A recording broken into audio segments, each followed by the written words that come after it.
Hey, it's Leo for Actualized.org. And in this episode, I'm going to talk about how to deal with confusion.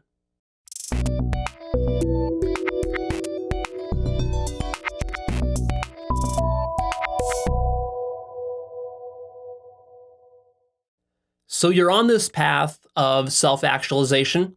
And as you're on this path, you're learning a lot of stuff and you're changing your life around and you're exploring different domains of life. And basically what you're encountering over and over again is this problem of confusion. And it can manifest in many different ways. For example, I see people talking about these sorts of things all the time when they give me feedback. It's like, Leo, I'm confused. Should I be pursuing my life purpose, which you always talk about, or enlightenment? Or Leo, I'm confused. Should I go to college, get my degree, or should I start my business instead? Or like, Leo, I'm confused. Should I be breaking up with my girlfriend after some of the stuff you told me in one of your episodes? Or it's like, Leo, I'm confused. What is awareness?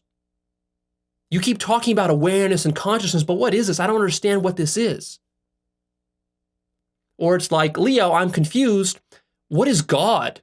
Sometimes you keep alluding to God as though there's something to experience there, but I don't know what this is. You keep talking about it, but it makes no sense. Or maybe, Leo, I'm confused. You sometimes talk about me not having free will. If I don't have free will, then how can I self-actualize? And what's the point of all this content that you're releasing? Or it's like, Leo, I'm confused. You talk about meditation, but which meditation habit or method should I use? Because there's a lot of meditation methods.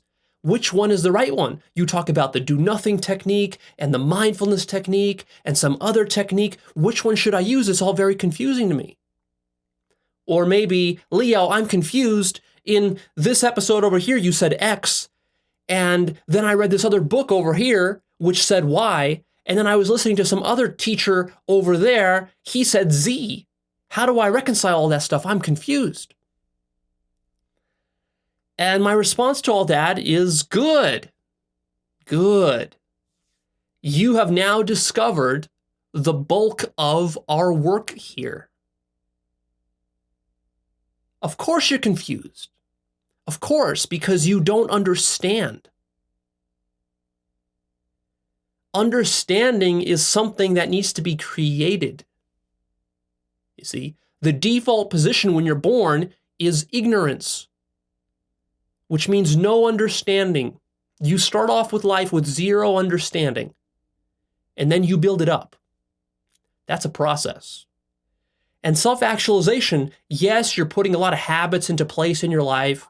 Yes, you're working on your relationships, and maybe you're earning some money, and you're doing some of this kind of stuff, and you're working both externally and internally, but first and foremost, what you're doing is you're developing understanding, because you can't do outer work or inner work until you, first of all, have at least a sense of direction and understanding about what it is you're doing and why you're doing it. You see? Which is basically what all my content is about. It's about teaching you the understanding you need so that then you can properly guide yourself, coach yourself to the kind of high consciousness life that you want. See, it all begins with understanding, but you can't take that for granted. Understanding is a challenge. It's a challenge. And the bulk of our work here together is reconciling a bunch of stuff. I throw new concepts at you, new techniques, new ideas, stuff that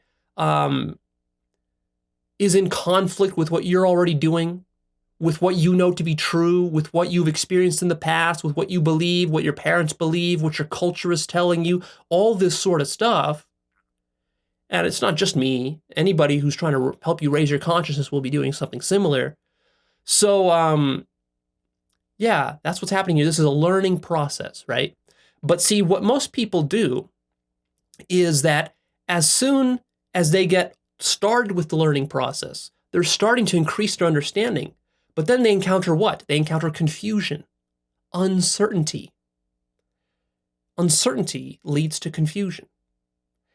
And that feeling of uncertainty or confusion then leads most people astray, to fall back down and to quit the learning process and to really not give the learning process their all because they're afraid of confusion. They run away from it, you see. So what your job is, first and foremost, if you want to really create an amazing life, is to get comfortable with navigating confusion. This is something you gotta accept as your primary labor in life, is reconciling stuff. And sometimes it takes a while to reconcile something. And reconciliation, this can be an emotionally laborious process. It can also be a lengthy process. Really, I encourage you to reframe it as a lifelong process. This is something you're doing from the moment you're born to the moment you're dead. You're going to be dead, right? Throughout all that time, you're going to be doing a bunch of reconciliation. And in the meantime, get comfortable with confusion. So let's get a little better handle on what confusion is and why it happens. Basically, your mind loves certainty and order. That's like the thing that it's after. When you have a mind which is certain about everything, then that's a mind that can be at peace.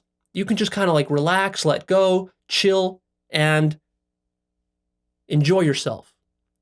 And that's what your mind is always kind of striving towards. Except this can become dysfunctional, like anything that you cling to. So what happens for most people is that confusion arises. And what that is any time that the mind is basically uncertain about something or is trying to reconcile two or more opposing intellectual forces, right? And most people are not able to emotionally tolerate uncertainty. And what that leads to is a sort of knee-jerk impulse which seeks to immediately resolve the uncertainty and to move from a state of uncertainty to a state of certainty. Because it seems like, well, when I'm uncertain, I'm not really comfortable. I feel kind of agitated. I don't feel at ease. Right. Because your mind has been sort of programmed by school and by culture for decades now to always have all the answers and for everything to be crystal clear. I mean, that's an illusion of clarity. Don't get me wrong, clarity is a good thing. But the trick here is that there's real clarity and then there's this sort of illusory sense of clarity. The problem is that when you have this knee-jerk reaction to resolve every single piece of uncertainty immediately, what that leads to is a sort of mechanical behavior. Mechanical behaviors are the opposite of conscious behaviors. It's a reaction. And this reaction actually makes you rigid because basically what your mind does is says, I'm not comfortable with this uncertainty. I'm confused. Let me force a fit. Let me take this square peg and just ram it into this round hole and get it to fit by force. And as soon as it starts to fit, that's it. I can say, look, I'm certain now, I'm comfortable, and now I can be back at ease.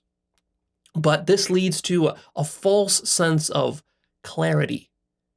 And it really holds you back in your personal growth. One hallmark of self-actualized individuals is that they are unfazed by uncertainty, mystery, and paradox. And a lot of ordinary people are very easily fazed by uncertainty, mystery, and paradox. I have a whole episode called The Paradoxes of Personal Development. I encourage you to go rewatch that one if you haven't already, because it dovetails really nicely with what I'm talking about here. So what do we do about this? Well, we need to develop emotional tolerance within you for confusion.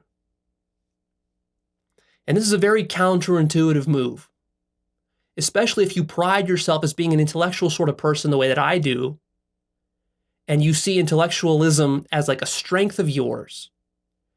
It can be very difficult to let go of this need to know. The one takeaway, if you take away anything from this episode, should be this. Here's the key insight for today, is rather than running away from confusion, learn to embrace it. Train yourself to identify and embrace confusion. How do you do that?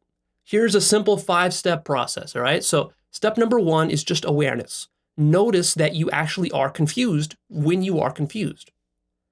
And this is not as simple as it sounds. I mean, it's simple, but it can be a little tricky because it requires awareness. And a lot of people don't have this awareness, so you need to develop it. How do you do that? Well, by starting to feel into your body. Any kind of mindfulness meditation practice is good, but you got to really feel for that confusion in your body and find it. Where is it? Is it in your head? Is it in your chest? Is it maybe in your arms, in your hands? How does it manifest? So start to notice that. Become very familiar with that feeling so that then we can move on to step number 2. Step number 2 is labeling the confusion. So you feel it like you might feel it in your head, right? And then you say, oh, that's confusion. And then you label it and you say, okay, that right there is confusion. I'm confused right now. That's step number 2. Now that might seem very simple and obvious, but you'd be surprised that when you are confused, I would bet that 90% of the time when you're confused, you don't actually recognize that you're confused. Instead, what you do is you just mechanically act to minimize the confusion, and that right there is what we're trying to avoid. That's the counterintuitive move. Then we go on to step number 3, which is basically facing it. And the way you can do this is with the following question. Ask yourself, what's really going on here? So I'm feeling confusion. I have identified and labeled it as confusion. What is it really? Why am I feeling this way? And the answer you'll probably come up with, if you're self-honest, is something like, well, what this means is that I don't really know. I haven't resolved this yet. So what might that mean? Let's bring in some examples. So maybe you're trying to decide, for example, if you should get married or not. And you're confused about that. Should I get married? Or maybe not. And here what you're doing in step 3 is you're just asking yourself, okay, what's going on? Oh, I'm confused. Why? Because I don't know if I should or shouldn't get married. I'm not certain about it. And that's something that usually we don't like to admit to ourselves. Even though it's clear that we are confused when we are, right? But we just don't take that extra step of admitting it. And that's more important than it might initially seem. Or maybe you're trying to decide, like, should I go back to school or should I just go start a business without any education, without my degree? What should I do? And you're confused about that. And normally what you want is you want a resolution. You're like, well, I should decide right now. I should have an answer. And you're not honest with yourself about the actual situation. And the actual situation is that you're confused, which means that you don't really know. It's a mystery. Hasn't been resolved yet. You don't understand. Okay, so that's step 3. Then you go on to step 4, which is allowing it. And the way you can do that is with the following question. Just ask yourself, can I allow myself to be confused? And you can answer yes or no to that question. The idea is not to force a yes answer, but simply to make you aware of the fact that you're maybe resisting the confusion and maybe to open up the possibility that you could stop resisting it. And then go on to step number 5, which is to actually enter a state of not knowing. And the way you can do that is by asking the following question. Can I let go of my need to know? This is the key right here. This is kind of like the crux of the psychological heavy lifting that we're doing with this topic of confusion, is we're basically surrendering our need to know, which we have been conditioned with for decades by our culture and by all the habits that we learn from school and so forth, right? We're always told that we need the answers, we need to be certain, we need to be decisive and so forth. But that often ends up being ingenuine. when, in fact, you don't know something, when you haven't reconciled it yet. So let's just apply this process. That's the 5-step process here for embracing confusion. Now let's apply it, for example, if you're doing enlightenment work. Let's say you're sitting there on your couch and you're trying to get your head around this enlightenment thing, right? And you've been working on it now for weeks or maybe for months, and you're sitting there, you're trying to understand, what is this enlightenment? And maybe you're asking yourself the question, what am I or who am I? And so you're kind of doing this process of self-inquiry. Maybe you're sort of deconstructing the ego. So it's like, what am I? What am I? I don't know what I am. And so you're kind of like looking everywhere in your awareness for what you are. And you keep slipping and slipping and slipping, and it's just like nothing is clicking. And you're getting frustrated now and confused by this process. Now, normally what would happen if you're doing this is that you would be unconscious to the confusion, and you would tend to just kind of discount it and ignore it. I mean, in the back of your mind, you do know you're confused, but consciously, you don't really acknowledge it. So here, what I'm proposing is rather than just pushing through it and just saying, oh, screw that, let me just keep pushing and pushing and pushing and pushing. If you apply this process of embracing confusion, then you would stop for a second. You would say, wait a minute, what's happening here? On the meta level, what's happening? Oh, I'm experiencing confusion. Why? Oh, it's because I don't really know what I am. I don't know what enlightenment really is. Oh, okay. Can I allow myself to just be confused without needing a resolution right now to it? Oh, yeah, okay, that sort of frees me up. And then you can ask yourself, can I let go of my need to know? And then that frees you up even more. And what I would suggest is that that is a better strategy for doing enlightenment work than the other way, where you're just trying to like ram your way through and to get the answer. Because enlightenment is this sort of counterintuitive thing where the more you push for the answer, a lot of times you don't get it. That's the thing that actually gets in your way. So that's just one example with enlightenment.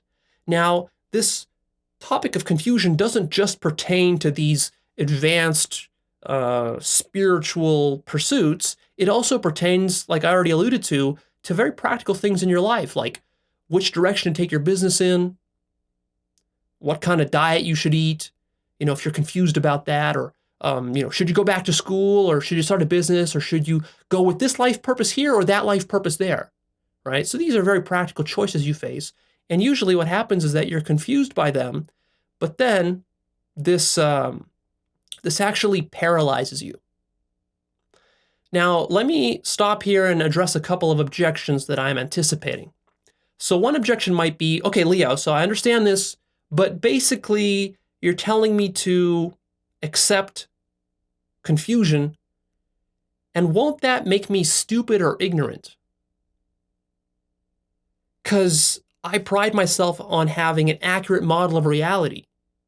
Truth is a high value for me, and I'm rather intellectual, so I don't want to just resign myself to not knowing stuff, because then I'm just going to be ignorant like everybody else. No. What I'm suggesting here will not lead to that at all. What leads to ignorance is actually what you're currently doing. It's ignoring the fact that you don't know stuff. It's having a false sense of certainty. That's what really ignorance is. Ignorance cannot survive if you are in this open state of not knowing. This is a very rare thing. Ignorant people can't do this, you see. Ignorant people think they know everything. So it's just the opposite of what you might think. This is why this is such a counterintuitive move, like I said. Actually, what will happen if you embrace confusion, you will become more robust and grounded intellectually. And this will put you into the best position possible for a revelation. Now, this is critical to understand. We like to think that, especially if we're very intellectual people, we like to tell ourselves that, we push and push and push and we get the answers. It's like, I come up with the answers. I come up with the knowledge and the understanding. But that's not really true. All the deepest insights and knowledge comes through revelation, not from your pushing for it, not from having this neurotic need to know. Curiosity, don't get me wrong, curiosity is a great thing. If you have curiosity and you're intellectually curious about a lot of stuff, that's great. But that's different from pushing and pushing and pushing and needing to know in a clingy sort of way.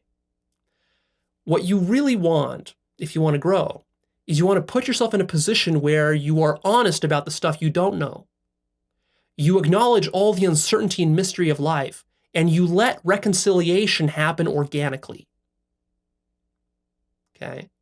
That means, for example, if you have a life purpose, and you're trying to decide between life purpose A and life purpose B, and you're not sure which one to go with, you might try to ram that through and try to force it, right?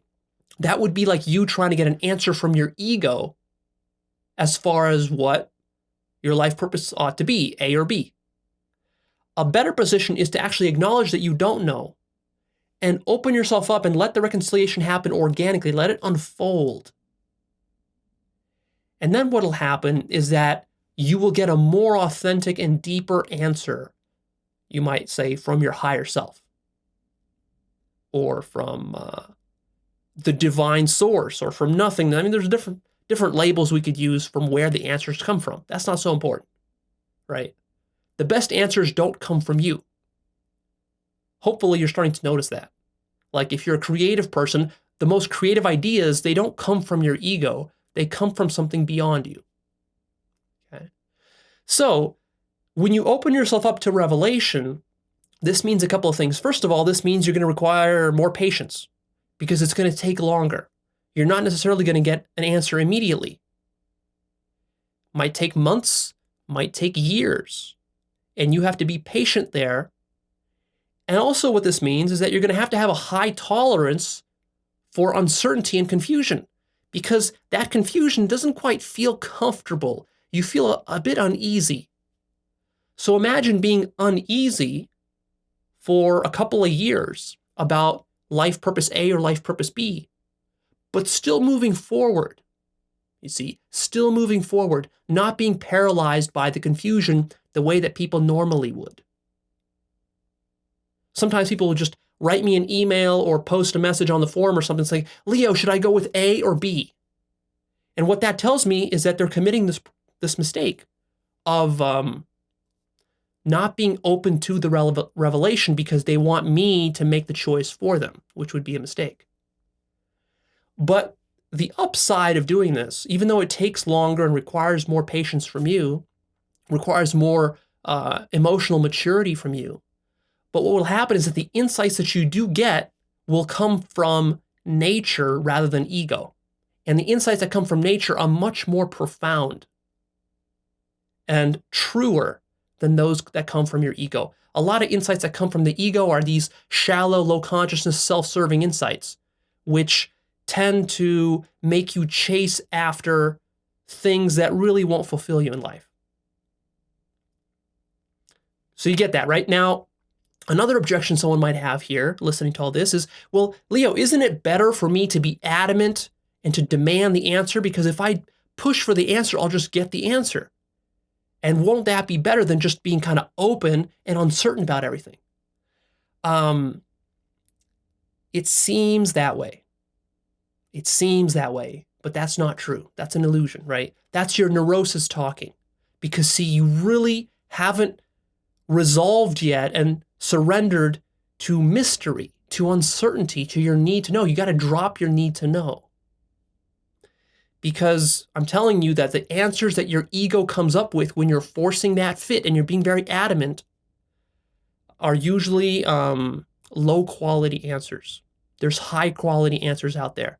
And so what you got to become aware of is that this constant need to get the right answer and to not tolerate the confusion, that's actually a mechanism that's become unconscious and it's backfiring and it's holding you back. How is it holding you back? There's a myriad of ways. So firstly, it's making you emotionally ungrounded. You actually become reactive. You're off your center. You're not solid and stable when you need to know.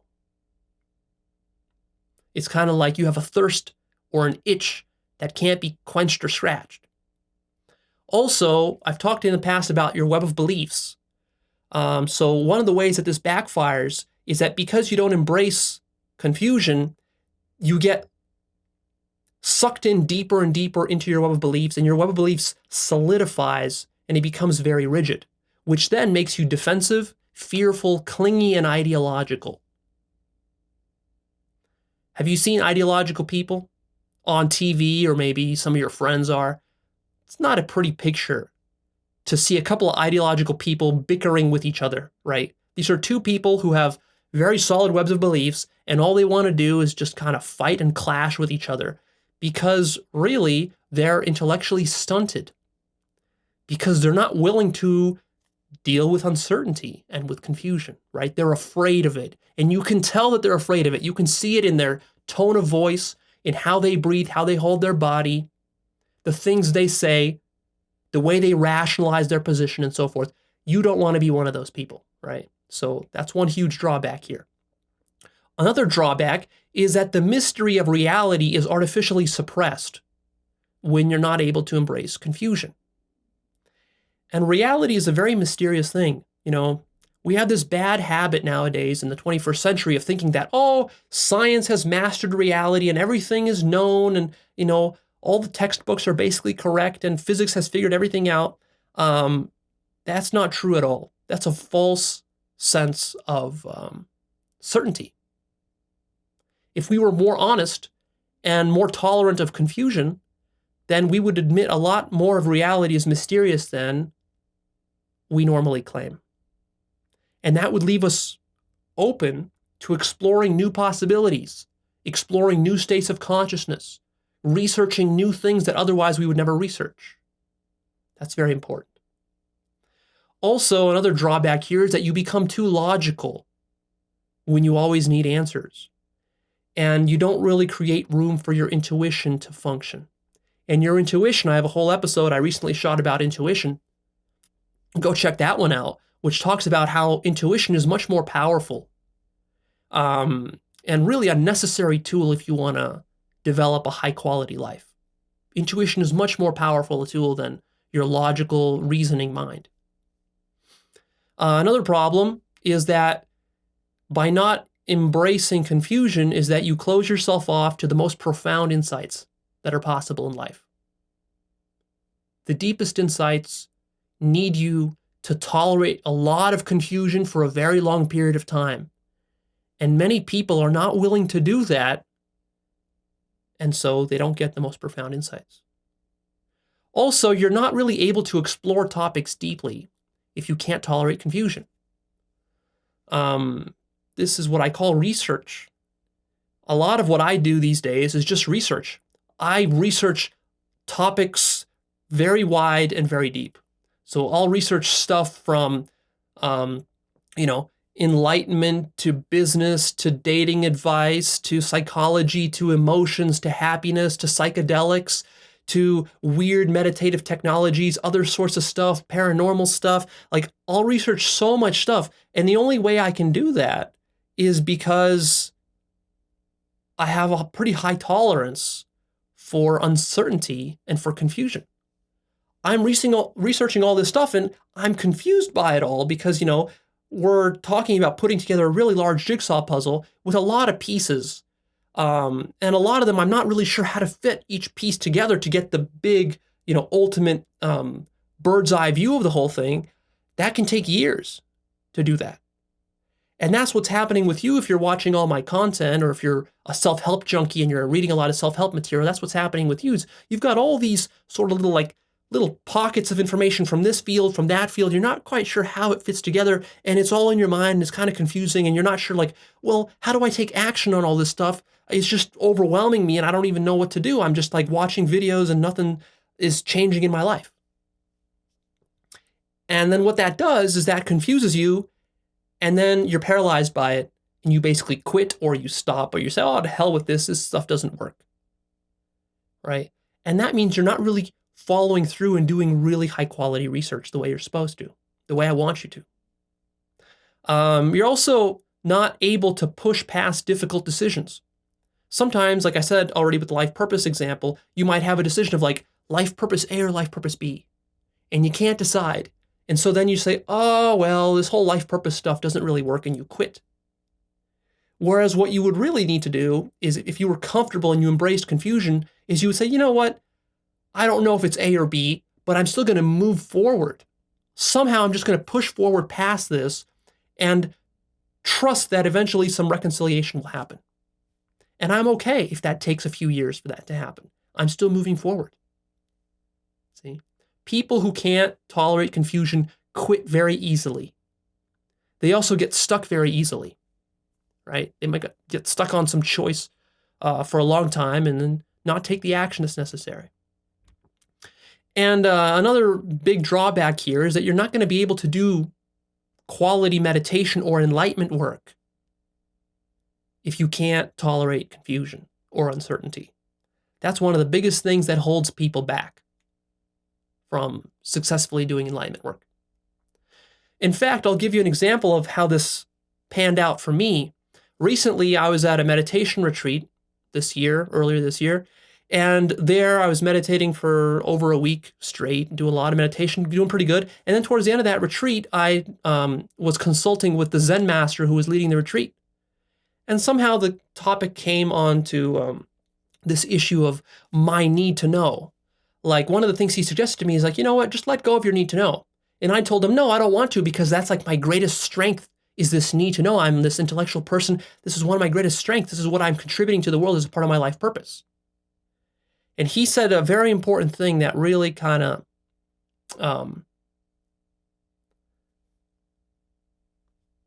it inspired me to shoot this topic because it was such an important point. He said, no, you got to let go of your need to know. And I said, yeah, I know that I'm supposed to let go of my need to know. And he said, no, listen to me. This will really fuck you up in your life. That's what he said. Those were exact words. This will fuck you up in your life if you don't listen to me right now. And so when he said that, I'm like, oh, okay, let me pay this a little more attention. And he said, this will fuck you up in your life if you keep insisting on the need to know.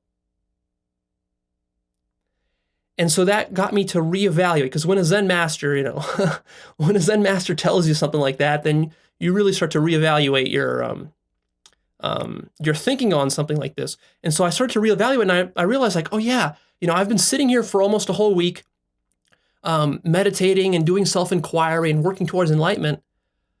And I was really kind of like trying to get the answer right. I really wanted to know. I was being neurotic about it. And really, the right move, the emotionally difficult thing to do in the situation, was not to push for the answer, but actually to surrender and to let go of my need to know. To admit to myself that, you know what, I'm just confused right now. I'm confused about what I am, about who I am. I'm confused, which means I don't know, which means I'm uncertain. And to actually accept that, to embrace that,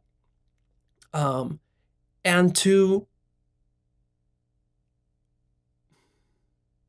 surrender myself to the possibility that I might never know. And that was difficult for me to do, very difficult for me to do, because I've sort of prided myself my entire life, especially through college and through high school. It was easy for me to get the right answer all the time. And so I pride myself in being able to do that. But with something as nuanced and as tricky as enlightenment work, that doesn't work so well. And so there I just had to recognize that, oh yeah, I'm running away from confusion. I'm not really facing it. I keep looking for little tricks and techniques for how I can avoid being confused. I keep trying to ask the master for the answers. And I notice a lot of people doing that who watch my content is like, Leo, just give me the answer. What's the right answer?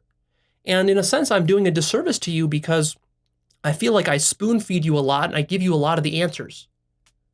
But one thing you notice about, for example, really experienced Zen masters or non-duality teachers or mystics is that a lot of times they just don't want to give you the answer. They're very adamant about not giving you the answer. And they actually try to force you to be confused. The whole Zen tradition of koan practice, where they give you this little riddle that you have to sit there for maybe a couple of years working on this one little riddle.